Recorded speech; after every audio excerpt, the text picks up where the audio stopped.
Hello there and welcome to my Minecraft tutorial series. This is the 7th on a series on medieval buildings and modular design. In this one we're going to be covering our very first castle. This is a very simple design.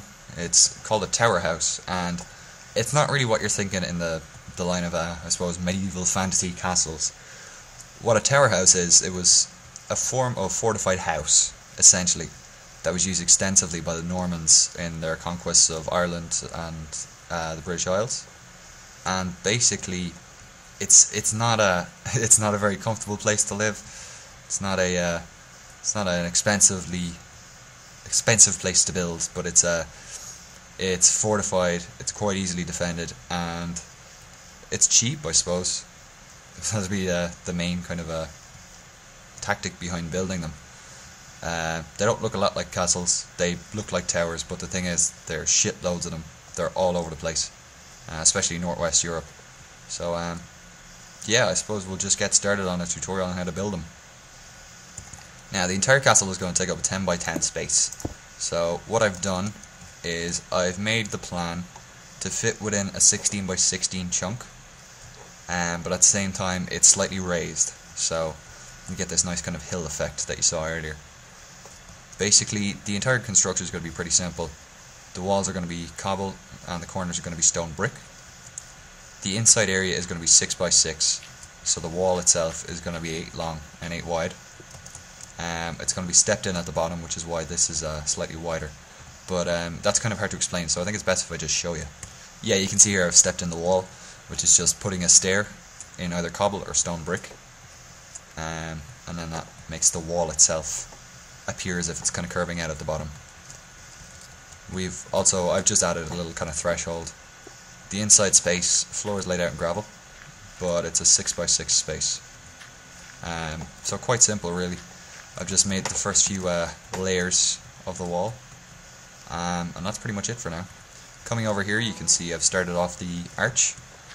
The ground floor of these buildings normally had a stone or, well actually yeah, it was pretty much always stone arch going over the top. There's a couple of reasons for this. Partially, it was structurally, so it was, it would help the rest of the building above it support its weight. But a lot of it was to do with fire prevention, because if you've got a stone arch going over your bottom floor and someone is trying to invade and they set the place on fire, the whole thing isn't going to go up, because these things are kind of built like chimneys, so they could catch fire very easily if not for this stone arch. So yeah, that's pretty much it. You can see it's 3 up from the ground, and you can see here how it was laid out. Continuing on up, you can see I've laid a floor on top of the stone arch, and basically this just gives a nice flat floor. But what's nice about this kind of design is that if you do want like a secret trapdoor or something, you can just stick a ladder down here, and maybe some secret chests for your iron or your diamonds. We've also laid out the the supporting beams for the upper floor. The thing is, you can actually make this tower as tall as you want. The design I'm going to show only has, well, the ground plus 2 stories, so 3 stories total. But basically, if you wanted to do it, you could basically just take this design and repeat it and continue upwards. So yeah, let's move on to the next floor. Pretty simple phase this time. I basically just I've popped the floor on top of the supporting beams, and you can see this gives a nice effect from below. It looks kind of structurally sound, so that's always a plus. So yeah, that's pretty much it for this phase. You can still see on the outside we're still using stone bricks for the corner and cobble for the center. In this next phase I've added the gables, which is just pretty simple design. These are half stone slabs coming across with some logs in the middle just to kind of break it up, and that's about it. The gable itself starts 3 blocks up from the top floor. So yeah, that's pretty much it for this phase. Next we've added in a nether brick roof. Nether brick looks a little odd with this texture pack, but the thing is, even in default, which if I switch to it now, you can see it looks kind of like slate, which is quite nice. So if I just go back into Tower House, you can see, yeah, obviously not as nice looking as it was before, but you can get the idea of it being kind of a slate-like material. So actually, yeah, I'll switch back before the next phase. So yeah, that's pretty much it. I mean, The interior detailing is pretty much up to you. You can put staircases. I like to put ladders, as that's kind of more historically accurate for this type of structure. You can see on the bottom floor, as we're doing it kind of traditionally, the bottom floor is going to be used for storage, and it's going to be kind of a kitchen as well.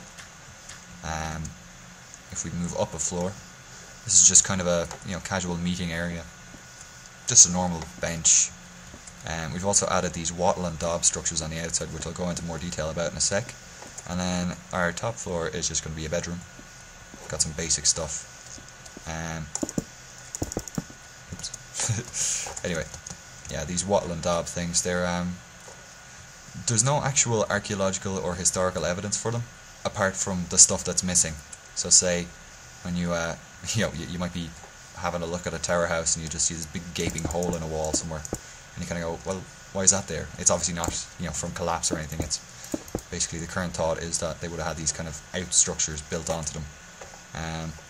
So yeah, this is quite simple to do. I just put in logs, wood and wool, and with fences for the parts in the windows. It's got stairs on top, maybe a full block or half stone or half wooden slab here on top. It's your choice. So yeah, that's pretty much it. It's quite a nifty design, quite historically accurate, which unfortunately means it is kind of crappy. But as I said, these aren't fantasy castles. These are ones that were built for their cheapness and defensiveness, I should say. Anyway, yeah, that's been tutorial number 7 in our series. And up next, I think we're covering churches and monasteries. So that should be a bit more aesthetically pleasing than this tutorial. But yeah, hopefully you guys will like it. Just as a reminder, I am using the John Smith texture pack. I know someone commented about that. And yeah, that's pretty much it. I will also cover some more fluff buildings in my next tutorial. I know there's a guy called Hicken who's asking for that. So yeah, I've got a few more ideas. I really want to do a what's called a dovecot, which is I suppose a place for storing pigeons, but very common in medieval times. So yeah, that'll be coming up next, along with the church and monastery. I've been Mr. Archer MC. If you like this tutorial, please like and comment and subscribe, and if you've got any questions, be sure to leave a comment. I'm sorry I'm not very cohesive in this tutorial, but once again, I still am quite ill, so I'm quite doped up on painkillers, so it's getting harder and harder to commentate, so I'm just gonna leave it at that. Thanks for watching, guys. Goodbye.